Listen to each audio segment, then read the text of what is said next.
vous aviez dû mettre un terme prématuré à votre carrière internationale à cause de blessures à rechute et vous aviez raté donc notamment la CAN 2012 et celle de 2015.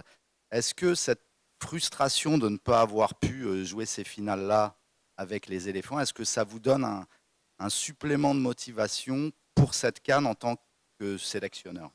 Ouais, c'est clair. C'est clair, moi j'ai toujours dit, j'ai pas eu la chance de remporter la CAN avec mon pays, pour mon pays, en tant que joueur.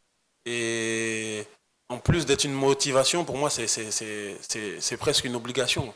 Je, je me dois de remporter au moins une CAN pour mon pays. Alors aujourd'hui, ce sera pas en tant que joueur, ça c'est sûr et certain. Donc j'ai l'opportunité de le faire en tant qu'entraîneur, donc je vais me battre pour que je puisse ramener une coupe à mon pays. Ça, c'est important. Et si je peux le faire quand la CAN se joue dans mon pays, bah, c'est encore mieux. Donc, en tout cas, mon objectif, il est là.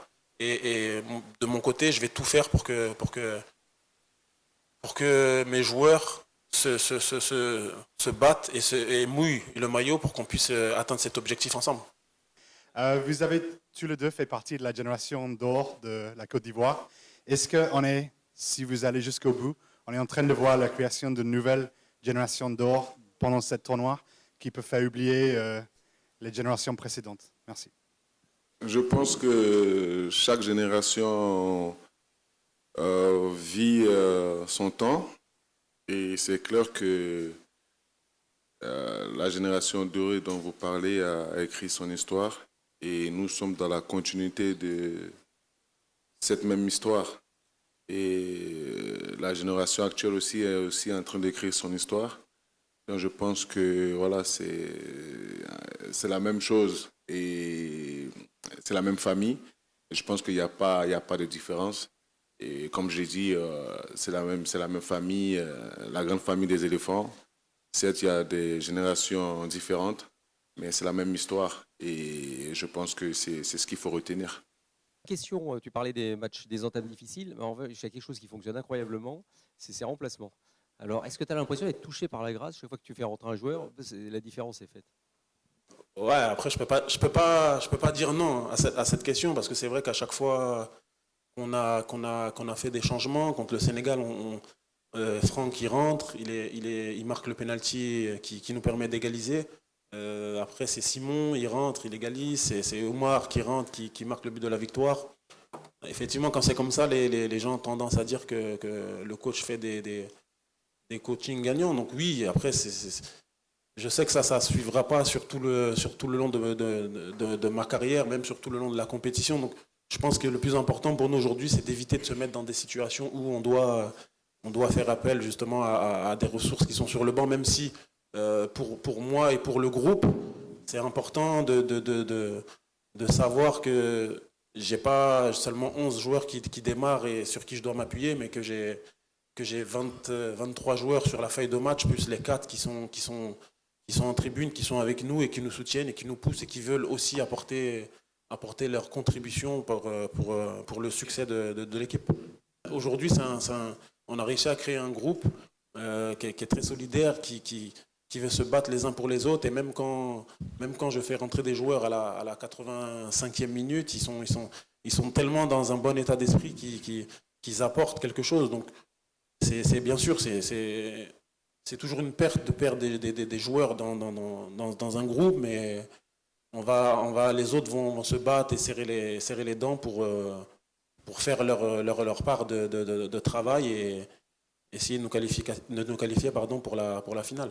Et surtout, de là où on vient, je pense que ce serait dommage de se mettre la pression et de ne pas jouer le match de demain à fond parce qu'on c'est pas qu'on avait plus rien à perdre, hein, parce que ce serait mentir de dire qu'on n'avait plus rien à perdre, mais on vient de très très loin, on a fait tous les efforts pour sortir la tête de l'eau. Donc aujourd'hui qu'on a sorti la tête de l'eau, on va pas lâcher maintenant et on va pas déjouer parce qu'on a la pression de pas atteindre la finale. Albert Mbaya, je presse pour la RTH, je suis journaliste congolais. Coach, demain c'est la RDC. est-ce que vous avez une connaissance particulière de votre adversaire et comment vous allez... S'il vous plaît, une question. Oui, exactement, je suis Non. dans une question. Une idée sur l'équipe de la RDC, c'est bon. Non, je suis dans la question. Laissez-moi finir. Vous avez posé votre question. Vous avez une idée sur l'adversaire et comment aborderez-vous le match de demain? C'est ma question. Bon, ce qui est bien, c'est que j'ai déjà répondu à la deuxième question. Donc, Bah, exactement. et oui, il faut respecter les équipes, toutes les équipes de cette compétition, surtout si elle est en demi-finale, c'est pas par hasard. Donc, quand vous respectez votre adversaire, le minimum, c'est de la suivre et de regarder ce qu'elle est capable de faire. Donc oui, je connais mon adversaire de demain et j'ai déjà une idée de comment préparer mes joueurs pour les affronter. Mais je ne vous le dirai pas. Vous avez été miraculé, ressuscité. À quel point ça peut jouer sur le plan psychologique, sur l'adversaire, que se dire on va jouer contre une équipe qui semble invincible et qui déjoue tous les pronostics? Bon, c'est difficile de le dire. En fait, les matchs, ils se suivent, mais ils se ressemblent pas. C'est vrai que psychologiquement, revenir en étant à 10, plus d'une heure, en étant mené à un quart d'heure de la fin, psychologiquement pour nous, c'est vraiment une bouffée d'oxygène. Et pour l'adversaire, ça peut mettre un peu de doute en se disant ben là, on va affronter une équipe qui s'est complètement transformée, qui s'est complètement transcendée, qui a pris la confiance. Mais quand on regarde le parcours du Congo, c'est aussi une équipe qui est en pleine confiance. Et eux, leur confiance, ils l'ont depuis le début de la compétition, donc ils l'ont fait grandir depuis bien plus longtemps que nous. Et c'est une équipe qui va venir aussi avec ses forces et ses certitudes. Je ne pense pas qu'à ce niveau de la compétition, le Congo va arriver en ayant des doutes et des craintes. Ils vont nous respecter, mais ils vont aussi faire confiance à leur forme du moment et à leur état psychologique. Alors, c'est vrai qu'on peut parler de technique, de tactique, du force de travail, du déplacement sur le terrain, mais est-ce qu'au-delà de tout ce que vous faites comme travail, dans le groupe, vous sentez une force autre que celle que vous voyez vous pousser jusqu'au bout? Merci.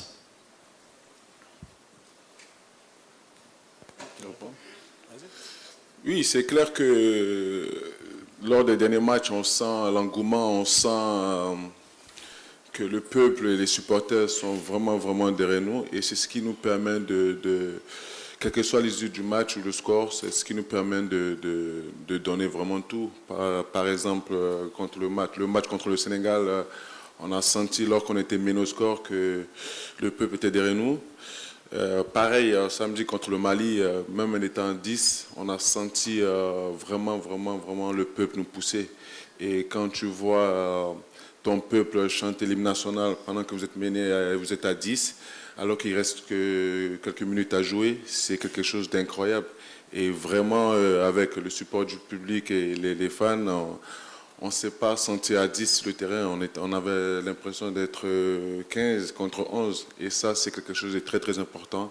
Et je pense qu'il était important de le souligner. Autant quand c'est pas bon, on le dit. Et là, ça a été magnifique. Et on espère que les supporters vont continuer sur cette lancée-là. Derrière, à noir. On aura demain deux sélections avec un style de jeu presque similaire. Les deux sélections attendent d'encaisser pour réagir. Selon vous, si la Côte d'Ivoire doit se qualifier demain, ça se basera sur quel niveau? Il faudra être fort à quel niveau? Physiquement, mentalement ou tactiquement? Déjà, je pense qu'il n'y a aucune équipe qui attend d'être menée avant de réagir. Mais je pense que pour gagner un match de CAN, il faut être prêt sur plusieurs points, que ce soit mentalement, physiquement ou tactiquement. Il faut être prêt sur tous les plans. Et nous, à notre niveau, comme j'ai dit, on avance tranquillement. On a eu un parcours incroyable. On est serein, on a confiance en nos qualités. Et pour le match de demain, ça va être un match très, très, très décisif. Parce que je pense que les deux équipes ont à cœur de vouloir aller jusqu'au bout. Et voilà, mais comme j'ai dit, nous, on est confiants, on a confiance en nos qualités, on sait ce qu'on a à faire et on espère que demain, tout va bien se passer. Si on suit les consignes du coach, je ne vois pas de raison pourquoi est-ce que ça ne se passerait pas bien. félicitations coach pour votre parcours. Vous êtes pratiquement une équipe miraculée. Est-ce qu'en vous, vous vous dites, ce que nous avons déjà vécu, dans tous les cas, ça va passer? Parce que nous allons de miracle en miracle, dans tous les cas, ça va passer. Bon, je pense que ce serait une erreur de réfléchir comme ça, parce qu'inconsciemment, on se relâcherait un peu. Donc, on est conscient qu'on vient de très très loin, qu'on est encore, quand vous regardez le match du Mali, on est des miraculés, mais on préfère s'appuyer sur ça pour prendre de la force mentale et se dire qu'on est vraiment dans le bon état d'esprit, parce que c'est l'état d'esprit qui nous permet de faire des miracles comme ça. Hein. Si vous ne mettez pas l'état d'esprit, vous ne pouvez pas faire des miracles comme ça, mais on veut pas se relâcher et se cacher juste derrière le fait que, comme on est passé grâce à un miracle, c'est un signe du destin qui veut dire qu'on va aller chercher la coupe. Je pense que la coupe, si on veut la laisser à la maison, il faut que nous-mêmes on fasse les efforts pour que justement les scénarios du match tournent en notre faveur et que les miracles soient de notre côté. Mais tout dépendra de l'état d'esprit et de ce que nous, on va mettre déjà à l'intérieur. Parce que, je le répète une fois de plus, le miracle contre le Mali, il n'est pas tombé du ciel. Il n'est pas venu comme ça. Il est venu parce que les joueurs, ils se sont battus. Déjà, ils y ont cru jusqu'à la fin. Ils se sont battus jusqu'à la fin. Ils ont été chercher les choses jusqu'à la fin. Et les miracles, ils viennent que comme ça.